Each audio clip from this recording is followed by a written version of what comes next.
Est-ce que c'est bon? Vous voyez, Oui, c'est bon. c'est bon? Alors c'est parti,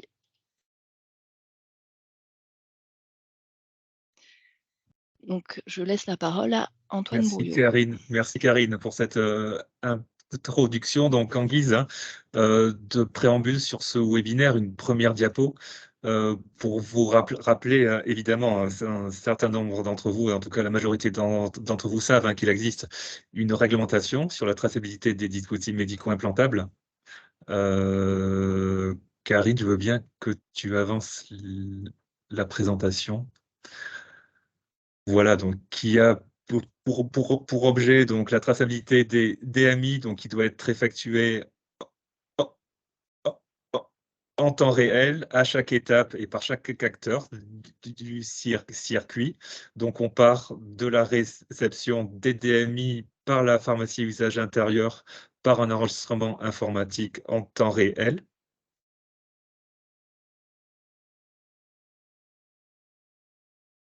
Puis, au moment de l'utilisation des DMI, au sein des services, utilisateurs, un enregistrement au sein du système d'information, de l'établissement qui doit être fait à l'aide d'un système, d'identification et de saisie automatique des données. Cet enregistrement dans le service utilisateur doit se faire en complément des données enregistrées lors de la délivrance et dans le cadre d'une interopérabilité des systèmes d'information entre le service et la pharmacie à usage intérieur. Donc toute cette traçabilité-là, l'objectif, c'est qu'elle se fasse de manière complètement, intégrée, donc à l'aide de systèmes d'identification et de saisie automatique des données permettant l'enregistrement et la capture du code IUD. Donc l'objectif, on est d'accord, c'est d'effectuer cette traçabilité de tous les DMI de classe 3.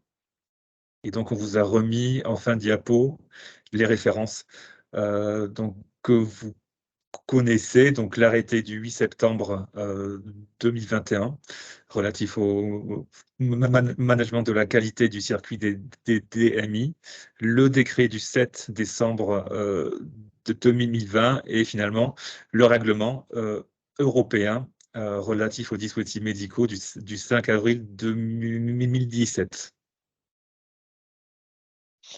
Je vous en ai parlé rapidement en préambule, on voulait vous parler donc d'un accompagnement réseau Médit sur le sujet des DM-DMI. Ce qu'il faut savoir, c'est que donc les OMEDIT, on est régionalisé, donc chaque région, vous pouvez contacter votre OMEDIT, pour voir, si vous pouvez bénéficier d'un accompagnement ou pas et à ce titre-là, il existe des outils qui ont été développés comme la cartographie, qui permet de réaliser un diagnostic et un plan d'action avec des indicateurs de suivi. Donc on vous a remis en fait les différentes étapes qui sont abordées dans cette cartographie. À savoir donc, la partie, à l'intérieur de l'hôpital, l'ensemble des logiciels qui existent, donc tous les SI, de l'hôpital, tout ce qui est, sur, la partie fournisseurs et information DMI, donc base de données, gestion de marché, commande fournisseur, circuit API, circuit au bloc opératoire, tout ce qui gère et génère en fait les données du patient en dehors de l'hôpital, donc le lien avec le DMP et ou le DP dossier pharmaceutique, ainsi que les données financières pour tout ce qui est entre autres, la liste en sus et les données de la LPPR en sus et sans oublier l'aspect requête en partie en lien avec la matériovigilance. Donc la cartographie, voilà, on vous a mis, une petite capture d'écran et en parallèle, on a développé, en fait, des affiches de communication pour sensibiliser, en fait, les opérateurs et les directions sur, le déploiement de l'IUD et donc l'identifiant unique qui, théoriquement, doit permettre la traçabilité sanitaire en temps réel tout au long du parcours du DM. Donc là, vous avez les 2 affiches, c'est disponible sur les sites de vos OMEDIT. Et donc maintenant, sans transition de nouveau, on va donner la parole donc aux 2 retours d'expérience. Le premier retour d'expérience est donc celui, des Hospices civils de Lyon, qui va vous évoquer donc son développement, son projet, pour essayer d'atteindre, le 100 de traçabilité sanitaire en temps réel. Et les logiciels qui seront, évoqués sont, Easily, développé par Obsys, Hospilog et Cepage. Et donc je laisse la parole à Constance Bretagnol. Je coupe mon partage, Constance. Merci Karine.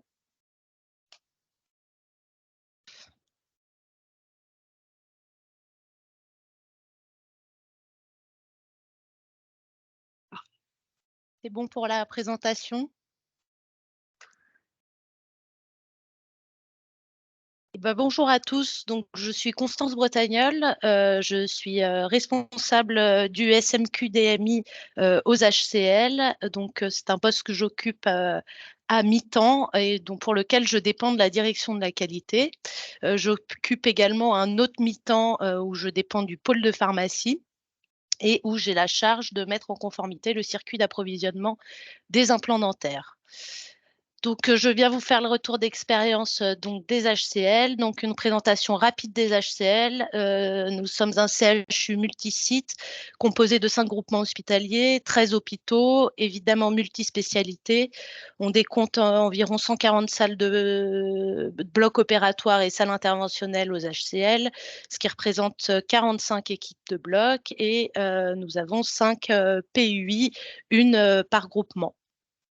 J'ai mis en tableau quelque chose qui est issu de la cartographie du réseau Medit, le détail de tous les logiciels utilisés aux HCL. Je ne vais pas rentrer dans le détail sur cette diapositive. En tous les cas, le topo abordera principalement donc, le logiciel de traçabilité qui est le logiciel Easily. Je précise notamment que les services de radiologie interventionnelle ont un logiciel de traçabilité spécifique qui est le logiciel DXCare, donc que je n'aborderai pas du tout aujourd'hui. Et je précise également que Easily est un logiciel qui est édité par les HCL, mais que bien malheureusement, en tant que pharmacien, nous ne sommes qu'utilisateurs d'Easily et avons très peu de pouvoir de décision sur les évolutions. À titre d'information, environ 88 200 DMI ont été tracés dans Easily en 2022 et pour les données de 2023, on serait aux alentours de 93 000 DMI. Pour ce qui est du contexte institutionnel, donc l'intérêt sur le sujet du circuit des DMI a toujours été porté par le groupe de travail pharmacien DM.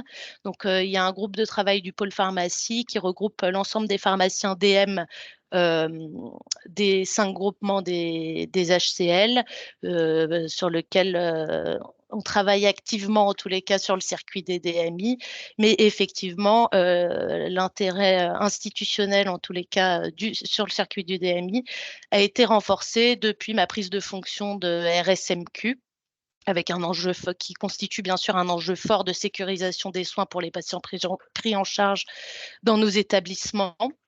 Donc, pour ce qui est de la démarche, donc moi, j'ai pris mon poste en avril dernier, en avril 2023.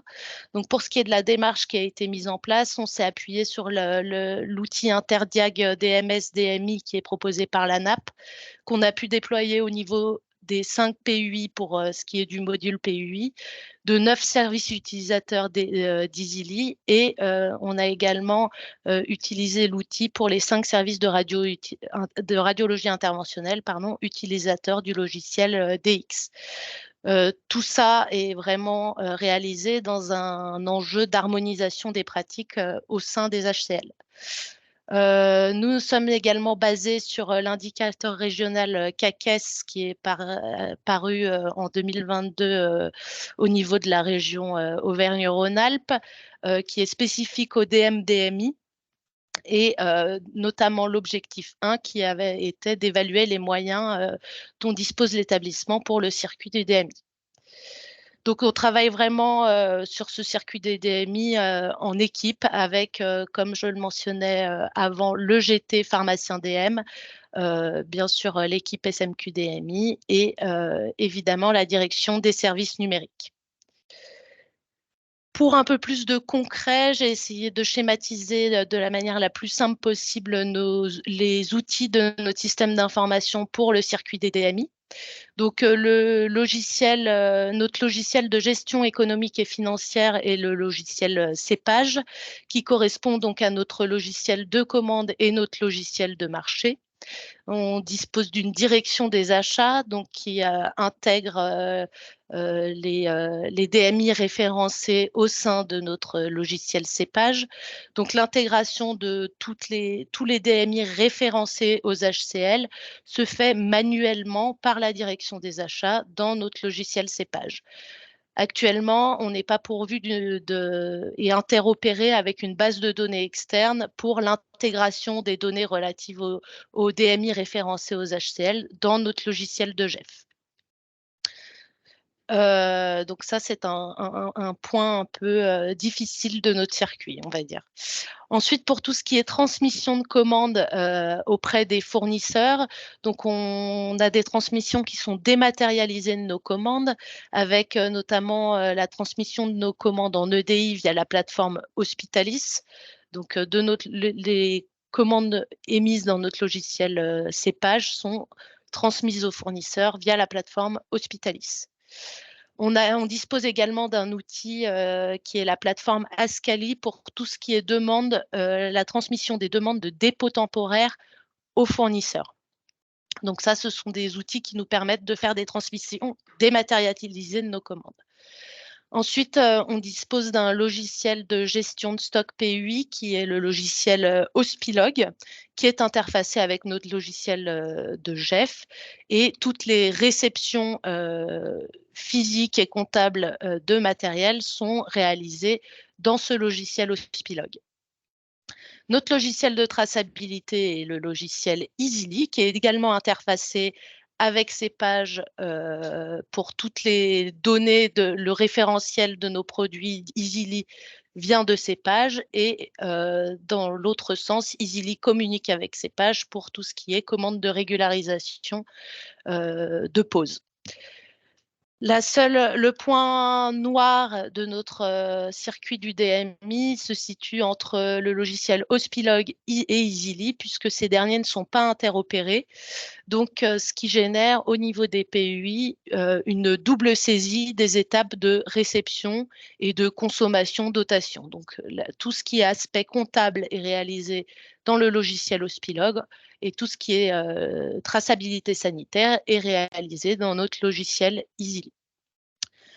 Notre logiciel Easily est également notre DPI, dossier patient informatisé. Donc, les informations relatives à la traçabilité sanitaire sont directement reversées dans le DPI patient. On en reparlera plus tard. Pour ce qui est du logiciel de traçabilité sanitaire Easily, donc on dispose d'un module pharmacie pour lequel on réalise les étapes d'enregistrement de la réception et des dotations au service. Ces étapes sont réalisées via un lecteur automatique, une douchette.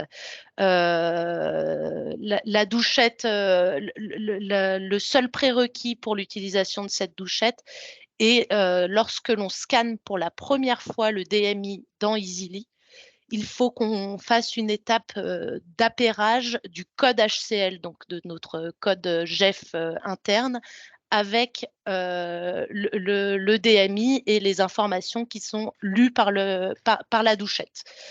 Une fois que cette étape est réalisée, les fois suivantes, nous aurons juste à scanner le DMI et les informations relatives au lot et à la date de péremption seront enregistrées automatiquement via la douchette. Donc, cette étape impacte la PUI d'appairage du code barre avec la lecture du code barre avec le code HCL. Mais une fois que cela est fait, cela permet au bloc de pouvoir procéder à la saisie de la pause ou de l'échec de pause via la douchette. Donc, Easily est capable de traiter les informations avec la douchette. Cette diapo rapidement pour vous indiquer que la traçabilité financière est gérée par le logiciel Easily. La traçabilité sanitaire est réalisée dans le logiciel Easily. Pour ce qui est de la traçabilité en temps réel, je n'ai évidemment pas pu mettre qu'on était tout vert et à 100% en traçabilité à temps réel, puisque nous disposons encore d'un circuit papier pour les DMI gérés en dépôt temporaire. Certains DMI gérés en dépôt temporaire. Nous sommes informatisés pour la gestion de stock PUI, la réception, la lecture automatique des codes barres, j'en ai déjà parlé. Également un point négatif de notre organisation actuelle et de l'utilisation du logiciel Easily, c'est qu'on ne dispose pas d'un module de gestion de stock pour les unités de soins. Les blocs n'ont pas accès à leur état de stock informatique via Easily. Et enfin, pour l'IUD, l'appairage, en fait, l'apprentissage je n'ai pas pu mettre non plus qu'on était ouvert puisque cette donnée n'est actuellement pas requêtable dans Easily, bien que traitée, puisque l'apprentissage du code barre est en fait ni plus ni moins l'apprentissage de l'IUD à Easily. Simplement, cette information n'est pas retranscrite et on ne peut actuellement pas requêter nos données de traçabilité par l'IUD.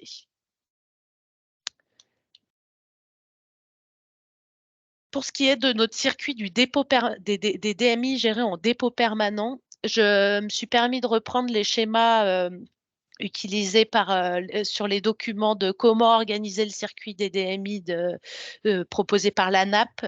Ça paraît peu clair, mais je vais tâcher de vous expliquer ça.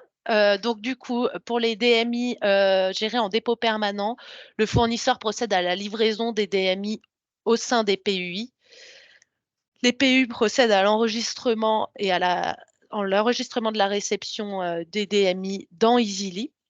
Donc, cette étape enregistre le lot, la date de péremption, et il y a même l'apprentissage du mode de gestion pour cette référence et pour ce service.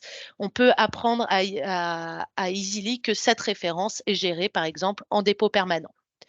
Les DMI sont ensuite transmis au bloc opératoire. Et la pose du DMI, au moment de la pose du DMI, l'enregistrement de l'implantation se fait également par une douchette et en temps réel au moment de l'intervention. L'enregistrement de cette implantation au moment de l'intervention dans Easily va générer automatiquement un document de traçabilité dans le dossier patient qui est dans Easily, ça va générer un document de traçabilité avec les informations relatives à la pose, donc le nom du médecin implanteur, la date et la référence et le lot du ou des DMI implantés. Ensuite, l'information de la pose sera transmise dans Easily aux pharmacies.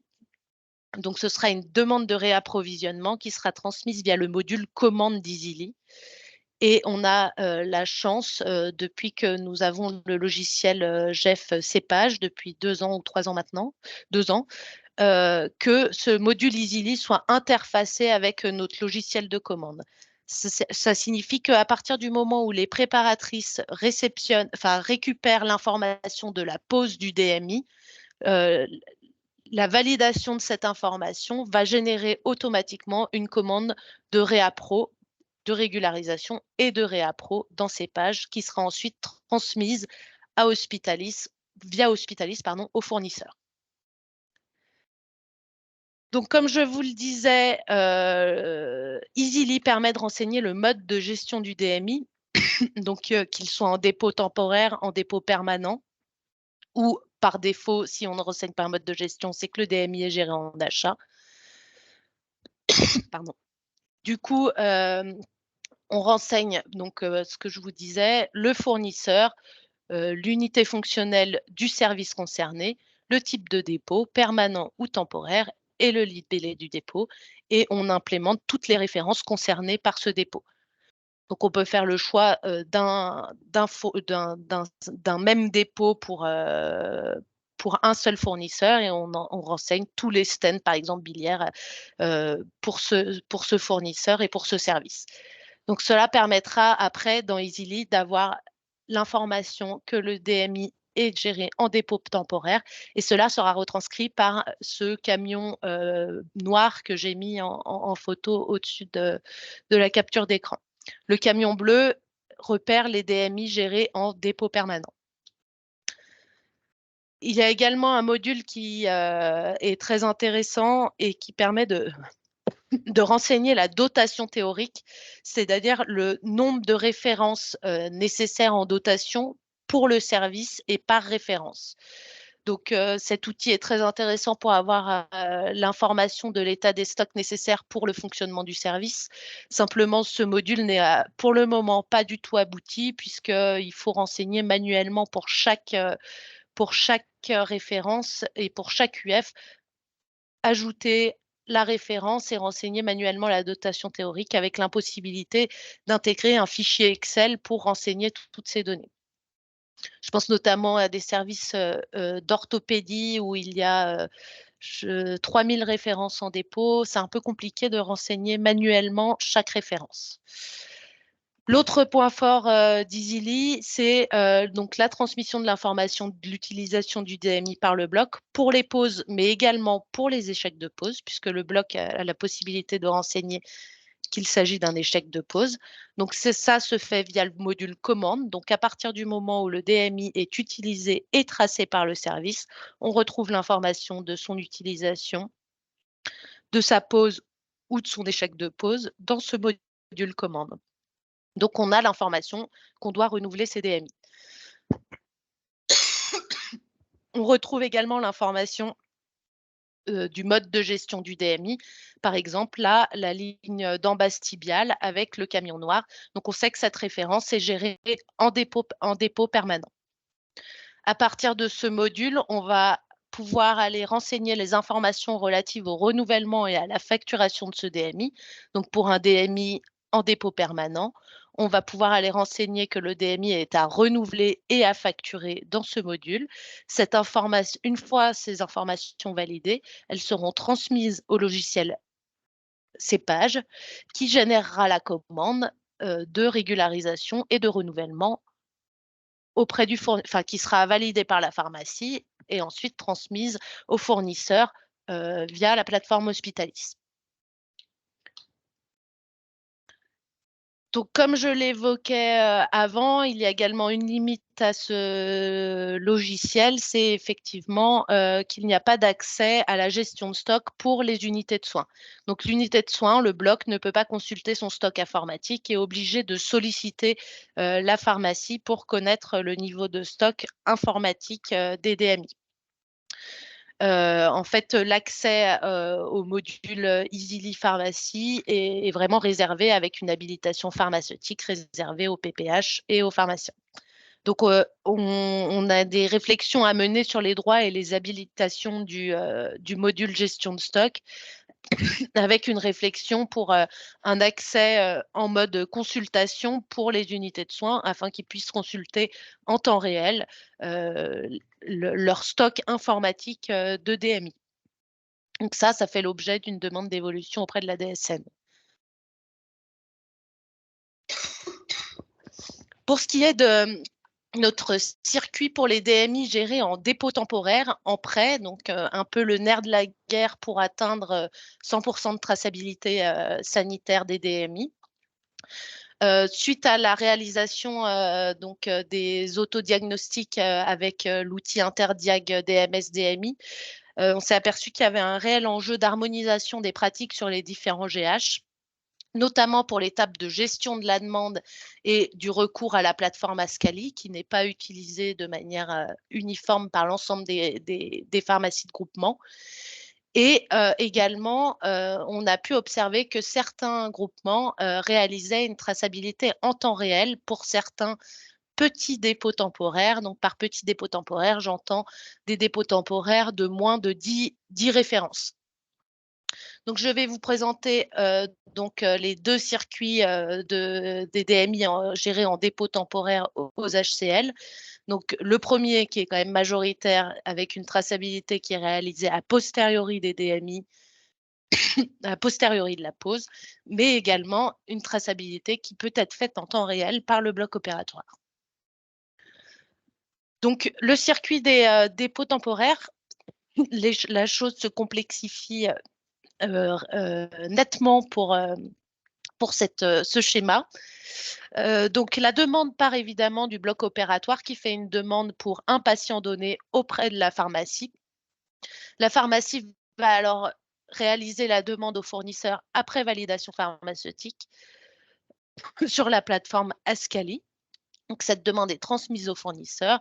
Le fournisseur nous répond sur la disponibilité ou pas du matériel et procède à la livraison au sein de la pharmacie. Les DMI sont alors réceptionnés. Il y a quand même une vérification de la conformité de la commande qui est réalisée, mais absolument aucun enregistrement informatique des informations relatives aux références, aux lots et aux dates de péremption dans EasyLy. Les DMI sont alors transférés au bloc opératoire. La pose du DMI est réalisée, mais l'enregistrement de l'implantation est fait manuellement via un circuit papier et une ordonnance papier spécifique. Les DMI sont alors non utilisés, sont alors retournés à la pharmacie, accompagnés de la fiche de traçabilité papier. Donc, les préparateurs réalisent alors l'enregistrement nominatif de la pose a posteriori. Et à partir de ce moment-là, une fois que la traçabilité est enregistrée par la PUI, le document de traçabilité dont je vous ai précédemment parlé dans le cadre du circuit du dépôt permanent est généré automatiquement dans le DPI du patient. Ensuite, pour ce qui est de la commande de régularisation, de la même manière que pour le dépôt permanent, les informations sont transmises directement à CEPAGE qui va générer la commande qui sera validée par la pharmacie et transmise au fournisseur. Voilà pour notre circuit des dépôts temporaires. Donc, des dépôts temporaires sans traçabilité en temps réel. Lorsque la traçabilité est effectuée en temps réel, donc les étapes de demande du service, de transmission au fournisseur et de livraison restent identiques. C'est au moment de la réception que les DMI sont enregistrés comme ce qui est fait pour les DMI en dépôt permanent. Les DMI sont donc enregistrés dans EasyLy. Donc, on a l'information de la date de la date de réception et on enregistre le lot et la date de péremption. Ils sont ensuite transmis au bloc opératoire. Le bloc peut ainsi faire l'enregistrement de la traçabilité en temps réel.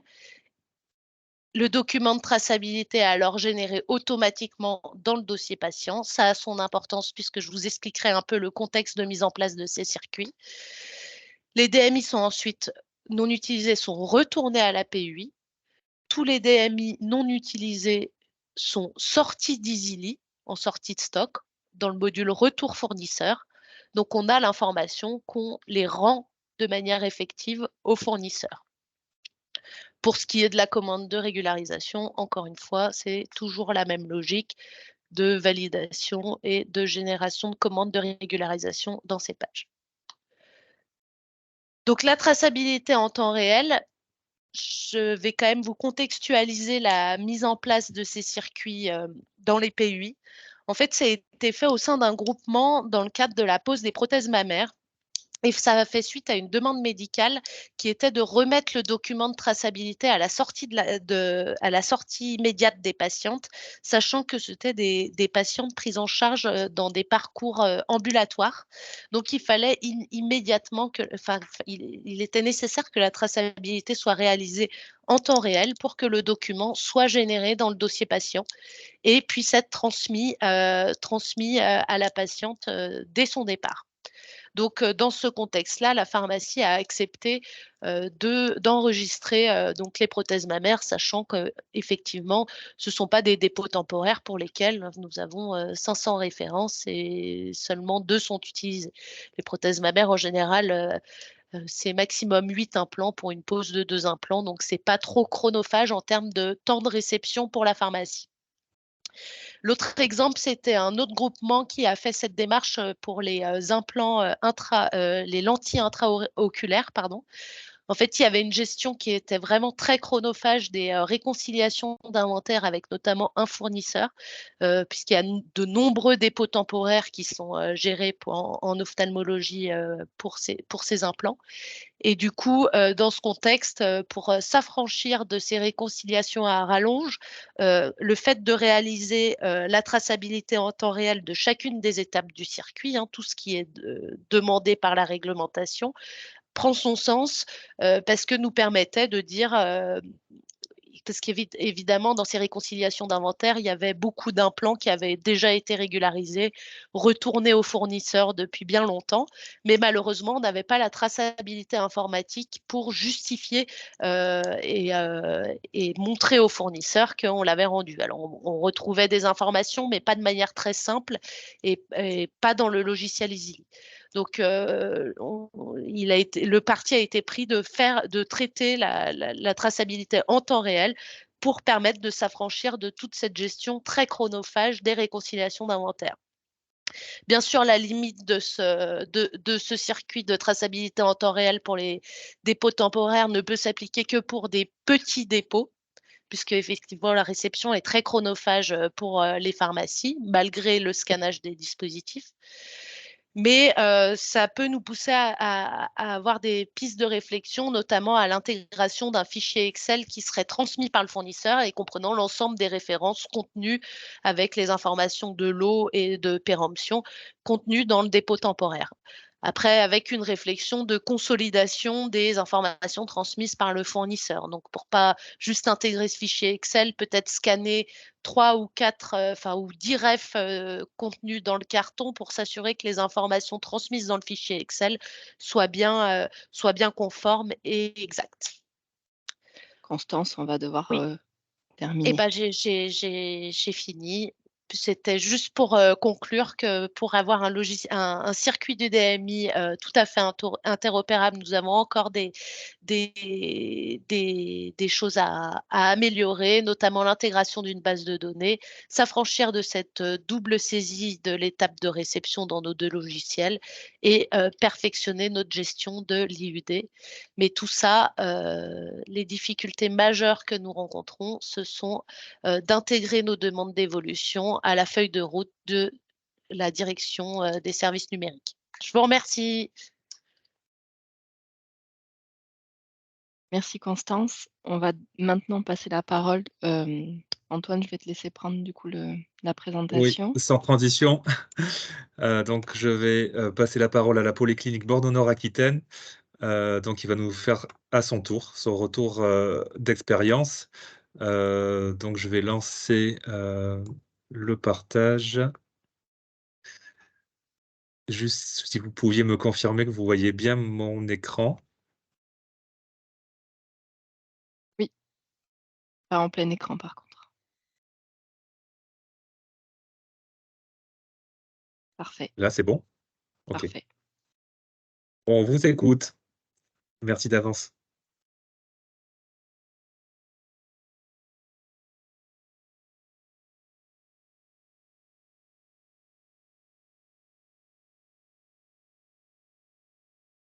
Faudrait ouvrir le micro. Il était coupé. On vous laisse le rallumer. Vous pouvez, C'est bon. voilà, parfait. Donc, je suis le docteur Faine de Lyon, je suis chirurgien orthopédiste et médecin en gestion des risques associés aux soins. J'étais pilote sur l'établissement au niveau de l'informatisation du circuit DMI. Et on a maintenant Anne-Sophie qui prend le relais puisqu'elle est arrivée après, qui est RSMQ DMI, et le docteur Pierre Gassia qui a participé à l'installation de l'informatisation, qui est gérant de la PUI sur l'établissement. Donc, suivante, on est sur un établissement de 580 places. Vous pouvez passer à la diapo suivante, s'il vous plaît, Antoine. Oui, j'ai passé, mais il y a peut-être un délai. Ok, donc établissement MCO, 580 places et lits. On a 30 salles d'intervention sur 5 blocs différents. Un bloc général sur 11 salles. On a une salle d'interventionnelle. On a 2 salles de choro-rythmo, une salle de pédiatrie, 2 salles césariennes. Et on a un bloc ambulatoire séparé de 12 salles d'intervention avec tous les blocs endoscopiques. Diapo suivante.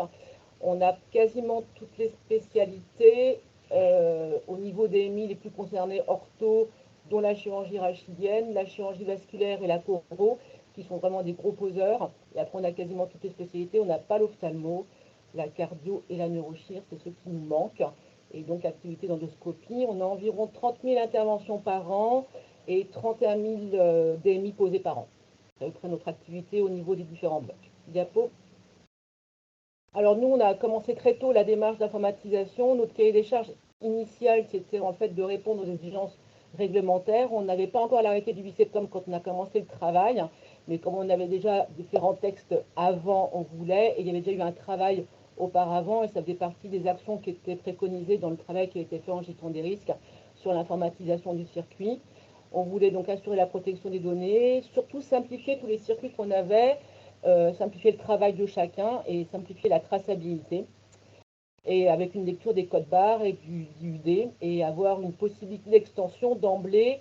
On a voulu en fait avoir un seul outil pour les DMI et afin de simplifier aussi les démarches en disant que peut-être que plus tard, ça allait être aussi obligatoire, de réfléchir sur ce qu'on pouvait faire au niveau des DM réutilisables, donc tout ce qui est disserie et implant dans les boîtes, et même au DMS. Donc ça faisait partie de notre cahier des charges initial et donc simple d'utilisation et que chacun s'y retrouve et au niveau de la pharmacie et au niveau des primaires du bloc opératoire et bien sûr en maîtrisant le budget parce que tout ceci a un coût, donc il fallait quand même être attentif par rapport à ça. Donc le travail a commencé, nous, en 2019. On avait fait déjà une analyse de processus pour justement faire cette analyse de risque. Et ça, c'est notre Gantt. Donc en septembre, on a commencé à faire les premières cartographies de notre système d'information avec les différents flux. Après, on a fait notre workflow, on a croisé notre analyse de processus avec notre cartographie pour voir chaque étape du processus du circuit DMI par rapport au système d'information où chaque logiciel travaillait et ce dont on avait besoin. Et puis après, on a commencé à voir un petit peu les différents choix qu'on avait devant nous. Donc ça nous a pris jusqu'à peu près printemps 2020. Et donc on a commencé la mise en place de notre informatisation complète en juin 2020. Et ça a été fini depuis octobre 2020, on a mis en place cette informatisation. Diapo. Donc notre cartographie initiale du système d'information, on avait globalement le logiciel Optim qui gérait la stérilisation et au niveau du bloc, les DMI étaient gérés par Optim Block. SIGEMS avec ces trois logiciels à l'intérieur qui ne se parlent pas entre eux. On avait Expert Santé pour le DPI et la programmation du bloc opératoire et tout ce qui était facturation et contrôle de gestion sur ICTI et la facturation également sur SIGEMS, mais ils ne se parlent pas. Donc ça nous faisait quand même 3, 4, 5, 6, 7 logiciels, notre gestion des DMI initialement. Et donc on a mis à l'intérieur de ça les différents flux, dans quel sens ils étaient, comment ils se parlaient. Donc ça c'était notre première cartographie, diapo. Donc ça c'était en 2019. On a fait le premier workflow en suivant. Et là vous avez un extrait.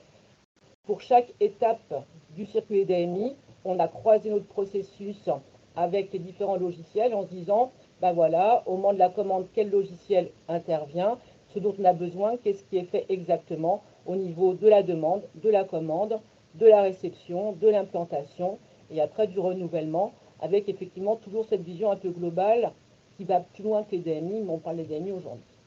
Donc ça, c'était donc le workflow qui nous a permis en fait de simplifier vraiment. Diapo. Et une fois qu'on avait ça, on a à peu près en tête ce dont on a besoin en fait pour faire nos choix. Et diapo suivante.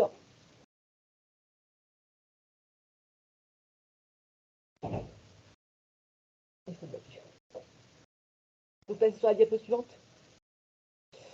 Et en fait, dans nos choix, par rapport à à ce qu'on voulait initialement, je reviens sur celle d'avant. On a donc regardé un petit peu ce que pouvait nous apporter ScanDM. On peut revenir sur la précédente, s'il vous plaît? Oui, ça va venir. Et en fait, nous, on s'est penché plutôt sur ScanDM plutôt que de changer notre système d'information. Pourquoi? Parce que SIGEMS, on l'avait depuis très longtemps, c'est énorme, on a beaucoup de services qui travaillent dessus pour tout ce qui est administratif, facturation et le stock au niveau de la pharmacie. C'était extrêmement compliqué de le changer, très coûteux et très chronophage. Optim devenait un peu obsolète et lourd pour nous, sauf au niveau de la stérilisation, mais au niveau du bloc, c'était un logiciel de plus. Et donc, on s'est penché sur cette solution de ScanDM avec Kitras, qui est en fait un logiciel d'interopérabilité entre nos différents logiciels. Et donc, on a regardé un petit peu ce que ça pouvait nous apporter, avec justement, avec ce workflow, ce qu'on pouvait en faire. Diapo suivante. Donc, si on reprend notre cahier des charges initial, diapo, on répondait à toutes les exigences de notre cahier des charges, sauf une qui ne correspond pas directement le circuit DMI, c'était être fiable et simple. Vous passez à la diapo suivante, c'est bon?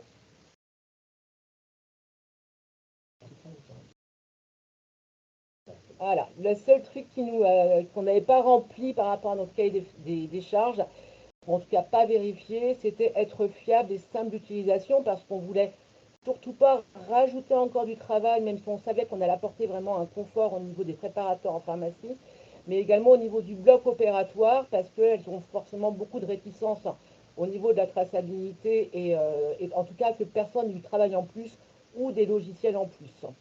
Donc là, on a commencé à voir un petit peu avec les différents utilisateurs, diapo, est-ce qu'on pouvait en fait apporter en plus avec cette informatisation du circuit. C'est-à-dire que d'emblée, grâce à ce logiciel ITRAS, on gérait notre circuit d'informatisation du DMI. On a dit, on fait aussi tous les DMS, les boîtes d'ancillaires. On a mis aussi la banque d'os. On a mis tous les implants restylisables des boîtes et toute la visserie. Et aussi les inventaires. Ce qui fait que du coup, en prenant ce choix-là, on n'avait plus qu'un seul logiciel qui faisait tout ça. C'était uniforme, quel que soit en fait pour tout ce matériel, qu'on n'ait pas en fait des logiciels encore en plus. Et en fait, ça va simplifier la vie de chacun.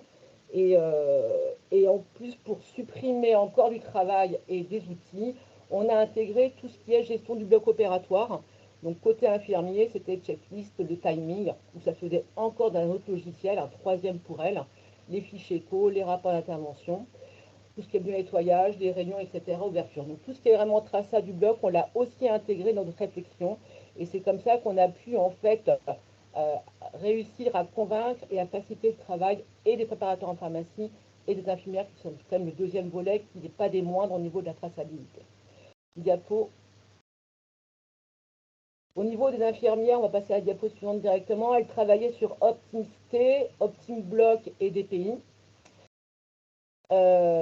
Actuellement, avec ITRAS, on a supprimé OptimST pour les infirmières. Ça fonctionne encore que pour la stérilisation parce qu'on a une passerelle.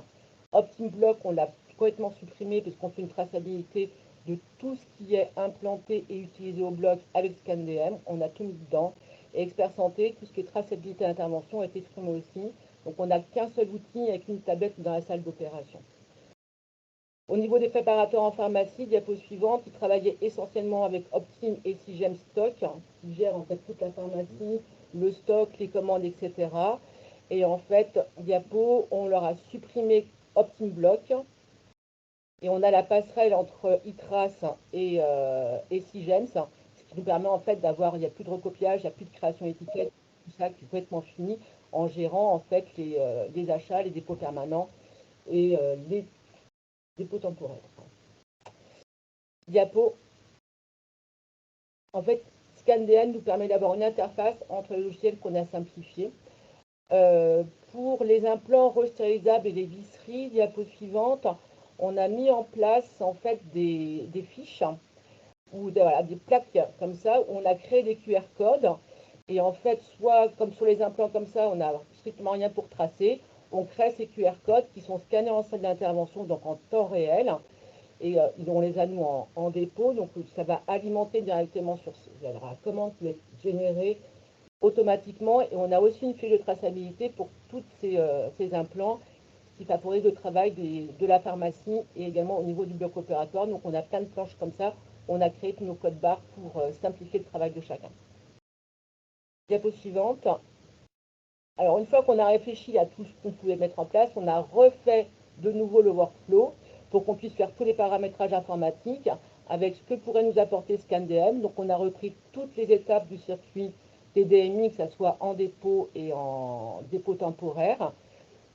Je passe sur tout ce qu'on a mis en plus dans ScanDM et on a refait notre workflow pour créer nos passerelles et voir un petit peu ce que ça pourrait nous apporter. Et c'est à ce moment-là donc qu'on a pris ce choix-là et qu'on a mis en place avec le système d'information toutes les passerelles et toutes les créations au niveau informatique. Diapo.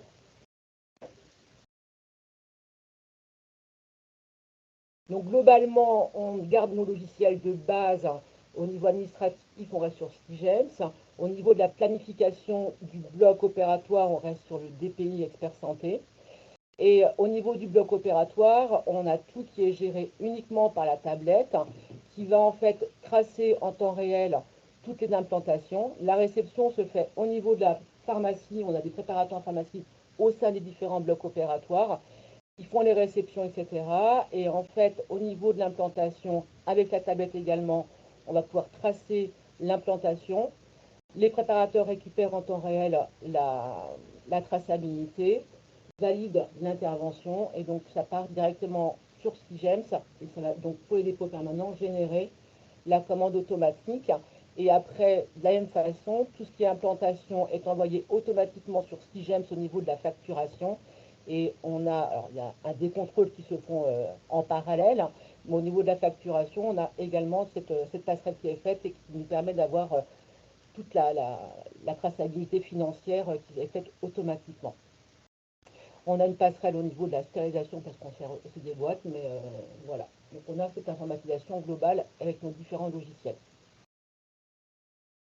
Diapo suivante.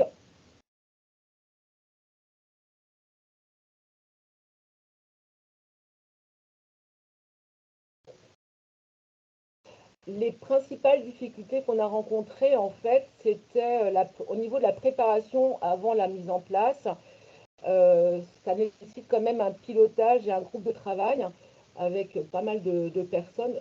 Vu qu'on a mis pas mal d'extensions quand même, on a travaillé donc la pharmacie systématiquement, la stérilisation parce qu'on voulait mettre les ancillaires, on avait le bloc opératoire, le système d'information, qu'est-ce qu'on a mis d'autre? La pierre, mais en gros c'était ça.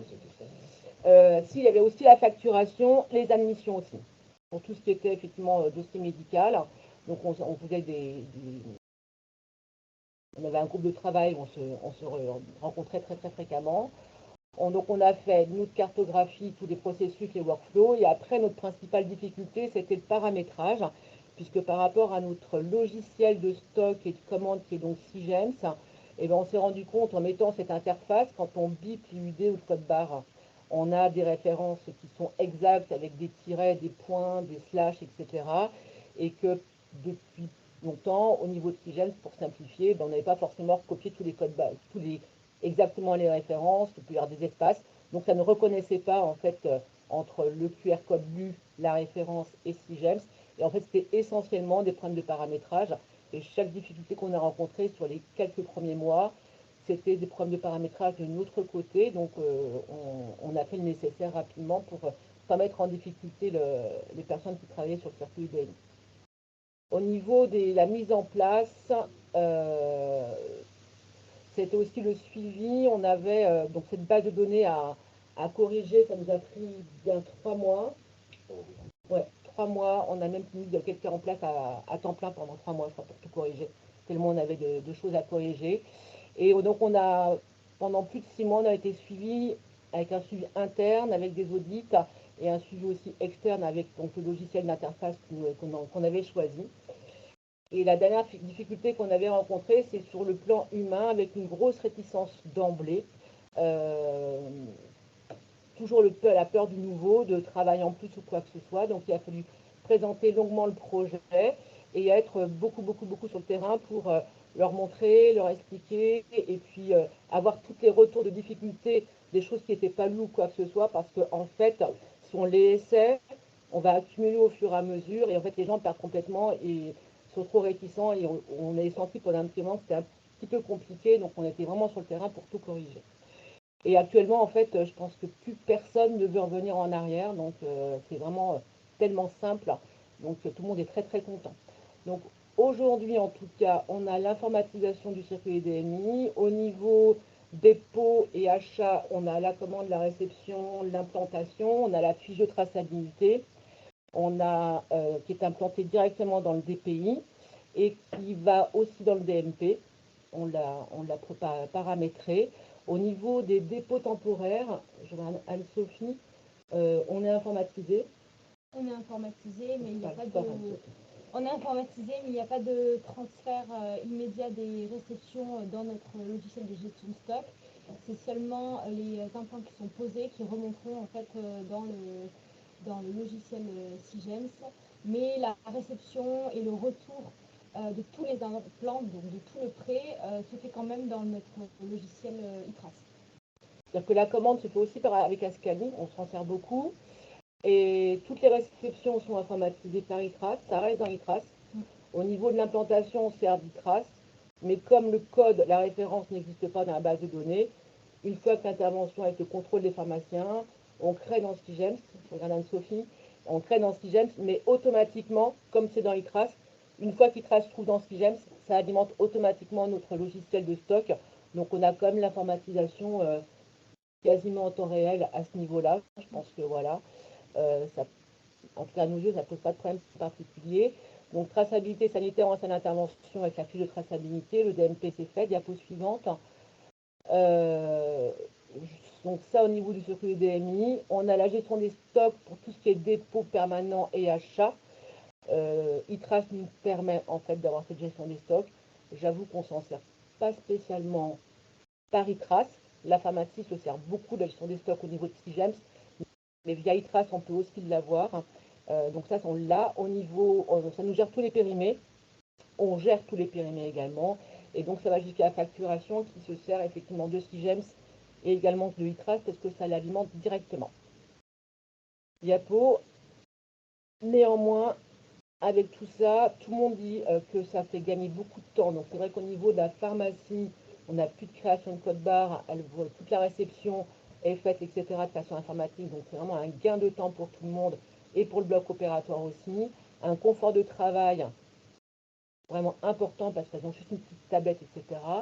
On est complètement sécurisé. C'est vrai que par rapport au recopiage qu'on pouvait avoir, et ben, là, on est vraiment tranquille. Ça simplifie beaucoup le circuit et les démarches. Et je ne fais pas la pub d'ITRAS, mais en plus, on a nos DMS nous, qui sont informatisés et en fait, c'est adaptable. Donc en fait, on peut tout changer sur notre tablette. Et en fait, on a nos appellations propres à l'établissement. Donc en fait, on peut aussi changer le nom. Je parle surtout des DMS. Pour les DMI, on ne change rien, bien sûr. Mais c'est vrai qu'il y a des choses, des fois, ou même sur les boîtes d'ancillaires qu'on a utilisées, on peut vraiment tout faire comme on a envie. Donc, simplification pour les préparateurs en pharmacie, on l'a vu. Pour les idées aussi, elles ont juste une tablette comme un téléphone portable dans la poche. Elles n'ont qu'un seul outil. Pour la facturation, ça va simplifier parce qu'elles ont toutes les données en direct. Pour l'inventaire, on a gagné beaucoup de temps puisqu'on fait aussi l'inventaire. Avant, c'était sur tableau Excel. On fait tout avec ce logiciel-là. Ce qui fait qu'avant, on fermait le bloc une journée. On fermait les salles d'intervention pendant une journée. Aujourd'hui, on ne ferme plus aucune salle d'intervention. On fait l'inventaire la nuit et on peut tout faire et on l'a en temps réel. Et le contrôle de gestion a donc une vue en permanence sur toutes les consommations. Et l'avantage, c'est qu'on est sur la consommation DMI, bien sûr, mais aussi DMS. Et je pense que ça peut être aussi très, très intéressant. Diapo suivante. Alors ça, c'était notre cartographie. Je crois qu'on l'a faite en 2021 avec le Médic Nouvelle-Aquitaine. Donc on était conforme, il nous manque pour nous en tout cas la base de données. Oui. Ça faisait partie des actions qu'on devait mettre en place. On ne l'a pas encore mise en place. Il nous manque encore pour l'instant donc cette base de données pour qu'on puisse en fait avoir l'informatisation avec la passerelle avec Sigems. Donc c'est encore là. C'était le seul point au niveau de la cartographie qui nous manquait et on ne l'a pas encore fait en tout cas. Je vous remercie. Merci beaucoup pour ce retour d'expérience.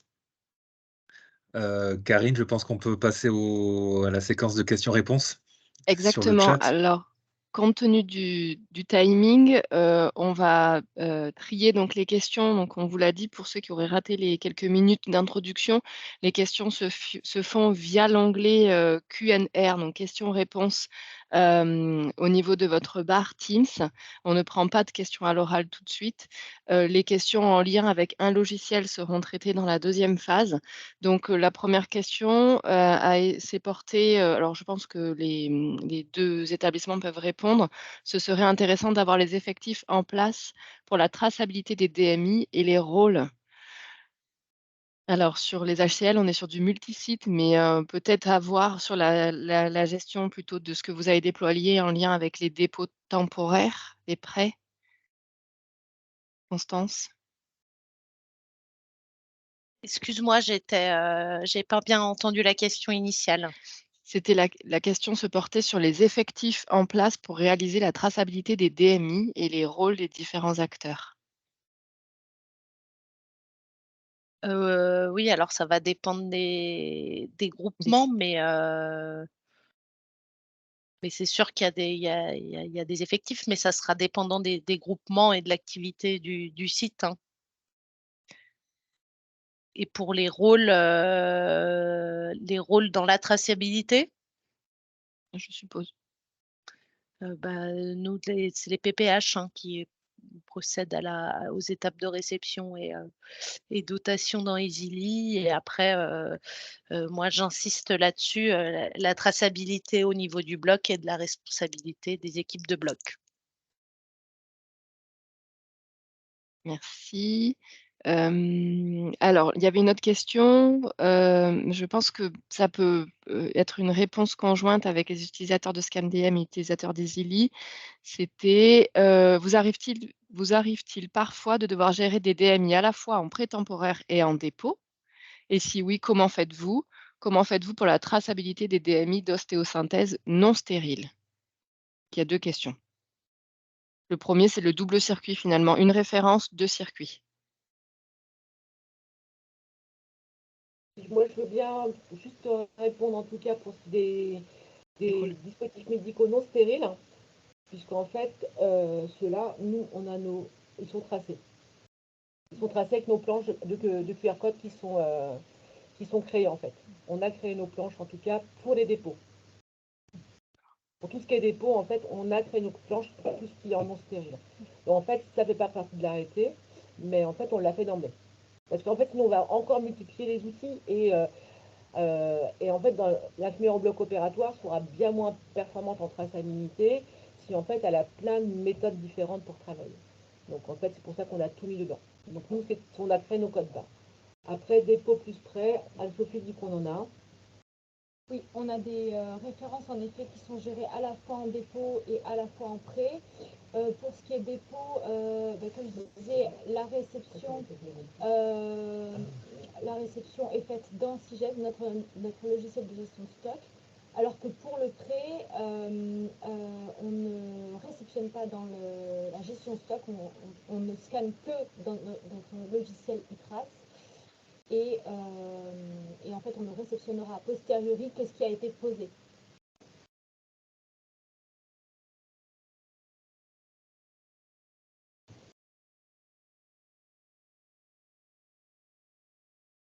Je pense, vas-y.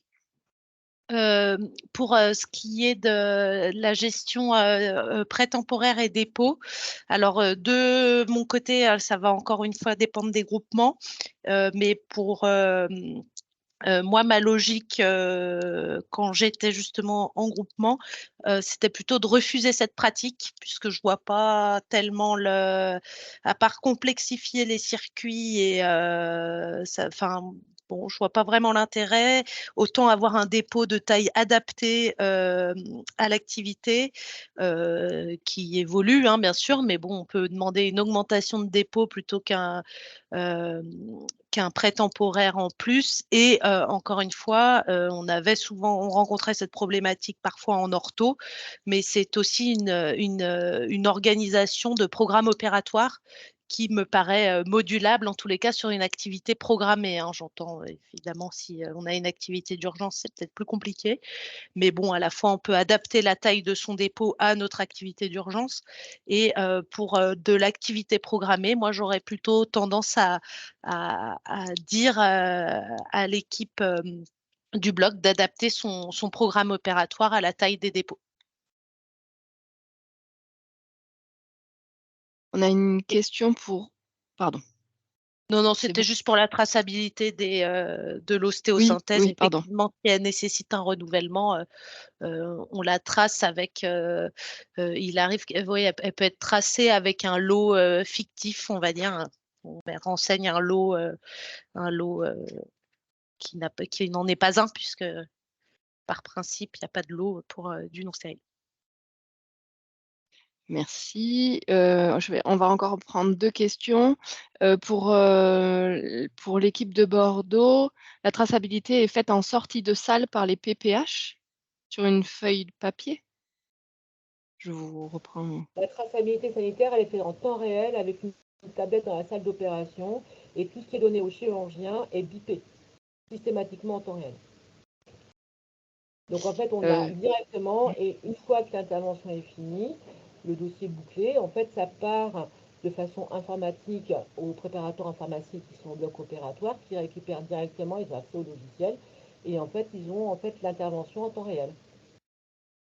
Et ça impacte dès que l'intervention est finie, le dossier, quand il est fermé, la fiche de traçabilité, une fois qu'elle est validée, elle part directement dans le dossier patient informatisé. Notre question, c'est une question sur les inventaires. Donc, vous en avez parlé un petit peu à Bordeaux, où vous expliquez qu'avec ScanDM, maintenant, vous faisiez des inventaires la nuit. Donc, est-ce qu'il y a des inventaires pour faire du contrôle de gestion et vérifier que les IDE de bloc tracent bien de façon exhaustive? Alors l'inventaire qui est fait, nous, c'est nos inventaires biannuels, donc pour le contrôle de gestion et le côté facturation et économie pure. Et après, nous, au niveau de l'exhaustivité de la traçabilité, il y a des contrôles. Et des petits audits, on va dire. Audit et contrôle. Et on a un suivi. Alors, on a audit contrôle au niveau de la traçabilité, de l'exhaustivité, et on a également un suivi. On est pareil qu'aux Hospices de Lyon, tout ce qui est échec de pause est également tracé, puisqu'on a cette possibilité-là. Et on a donc un suivi sur les échecs de pause, avec aussi tout ce qui va être perte de traçabilité sur le plan financier. On a un suivi de ça. On a tout ce qui est suivi, tout ce qui est soit des échecs de pause, soit des problèmes de traçabilité ou quoi que ce soit, on a en fait un suivi sur le plan financier. Donc ça nous permet d'avoir un système d'alerte et on fait des audits et des contrôles réguliers. Et aux HCL? Pour les inventaires? Alors, effectivement, il y a un module inventaire dans Easily, donc permettant de scanner, en fait, d'avoir l'état de stock à l'instant T et puis de pouvoir scanner le stock du bloc. Ce module, il n'est pas optimal parce que très long à la détente quand on scanne les DMI, mais en tous les cas, il existe et des inventaires sont faits de manière au moins une fois par an. Pour chaque bloc et permet de suivre effectivement les pertes de traçat. Et c'est fait à la fréquence de, ça dépend après, hein, mais minimum une fois par an. Dernière question et puis après on partira sur, le partage des salles. Quelle solution avez-vous trouvé pour les DMI tracés dans Cardio Report? Alors je ne sais pas si l'équipe de Bordeaux Nord vous utilisiez, vous faites de la Alors, cardiologie. ouais, bah alors je vais encore, désolée, je prends la parole. Mais oui, en fait, avec ce logiciel-là, on avait prévu aussi la passerelle Cardio Report. Donc on l'a mis en place l'année dernière. Donc on a tous les implants qui sont tracés au niveau des coraux. On a Cardio Report, on a la passerelle. Donc l'infirmière en coraux, elle a aussi la même tablette depuis le départ. Et ça va alimenter directement, comme le circuit des DMI de l'autre côté, au niveau des préparateurs informatiques, facturation des pays. Et côté Cardio Report, ça alimente directement le Cardio Report de tous les implants qui sont posés. Et ça alimente aussi tout ce qui va être rayonnement, etc. C'est-à-dire que c'est comme au bloc général, tout ce qui est timing, intervention, nous on l'a mis dedans, mais ça c'est un choix d'établissement. Et on a mis aussi tout ce qui est radioprotection. Et donc avec Cardio Report, ça fait aussi la passerelle.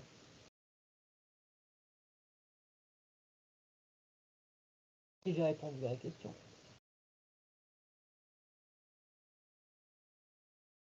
Et aux HCL? Ils tracent dans Easily. Ils n'utilisent plus CardioReport. Peut-être en parallèle, mais en tous les cas, la traçabilité des stents est faite dans Easily. Parfait. En fait, nous, la traçabilité, c'est avec qui trace, mais en fait, on a cette passerelle avec CardioReport. Parce qu'en fait, CardioReport, l'avantage aussi, c'est qu'on a quand même le suivi au niveau du registre, pour tout ce qui va être infarct, etc. Donc, au niveau du registre, nous, l'avantage, c'est qu'avec CardioReport, ça remonte directement dans le registre, avec tous les timings par rapport à la douleur et par rapport au délai de prise en charge. Et en fait, on a créé cette passerelle qui nous permet en fait d'avoir toutes les données avec un seul outil au départ, qui évite au cardiologue de tout rentrer manuellement. Karine, on a une question sur le réétiquetage. Je pense qu'on peut vite y répondre, hein, sans perdre de temps. Donc, on est bien d'accord, les 2 retours d'expérience, vous vous assurez pas de réétiquetage, hein? On est bien Voilà. d'accord. On ne sait même pas ce que c'est. Exactement. Pas de réétiquetage. Il y a une question donc sur l'arrêté, on y répondra sur la notion. C'est Oui. une question qui est plutôt réglementaire sur quel est le champ des DMI qui doivent être tracés. Alors effectivement, ce sont les DMI de classe 3 et chaque État membre doit pouvoir élargir ce périmètre. Alors pour moi, l'arrêté n'a pas élargi le périmètre français au niveau de la France, puisqu'en fait l'arrêté concerne bien les DMI. Par contre, se pose la question sur la notion de traçabilité sanitaire, c'est la classe 3 qui est appliquée et nous, on a encore des DM, dans l'aspect de la directive. Mais ça, je pense que ça fera l'objet, peut-être d'un autre sujet ou d'un autre webinaire si vous le souhaitez et le dernier point, c'était quel code barre utilisez-vous? Donc je vais répondre rapidement. Sur Bordeaux Nord, c'est bien la lecture de l'IUD qui est appairée directement via ScanDM et les flashcodes, utilisés pour les vous me corrigez, hein, si je dis des bêtises. Les flashcodes qui sont utilisés, en fait, pour, l'ostéosynthèse ou en tout cas les DM restérilisables, les planches. Oui, c'est une idée, qu'est-ce qu'elle est directement, oui. Voilà et côté, HCL, en fait, c'est une lecture des codes barres dans leur ensemble avec un appairage de l'IUD, mais il y a une reconnaissance des codes barres, en fait, quels qu'ils soient à l'origine et quand l'IUD existe, l'IUD est lu et à la première lecture de l'IUD au sein de l'établissement, il y a un appairage qui se fait avec la fiche produit, donc la lecture de l'IUD peut être lue. D'où le fait que, allez-y, pardon. Non, en fait, nous, ça lit tous les codes barres, en fait. On est un Oui. peu pareil pour ça. Si il y a l'IUD, ça reconnaît l'IUD directement, mais sinon, après, ça va cacher tous les codes barres. On est sur le même système. Voilà. Donc on va vous proposer du coup pour ceux qui s'étaient inscrits en salle 2, donc qui veulent échanger directement avec ScanDM sur les fonctionnalités de ScanDM et des outils numériques utilisés par Bordeaux Nord, par la polyclinique. On va vous faire passer, donc vous allez devoir quitter la réunion et vous connecter, à la réunion suivante, sur le lien qui va vous être qui vous a été transmis dans l'invitation et qui va vous être, recopié et retransmis dans le chat, questions-réponses. Je ne sais pas si quelqu'un peut le faire parce que et nous, en fait, on va rester, sur cette, plénière-là, on va rester avec, ceux qui veulent échanger autour de Easily. Il y a déjà des questions dans le chat sur les fonctionnalités de Easily.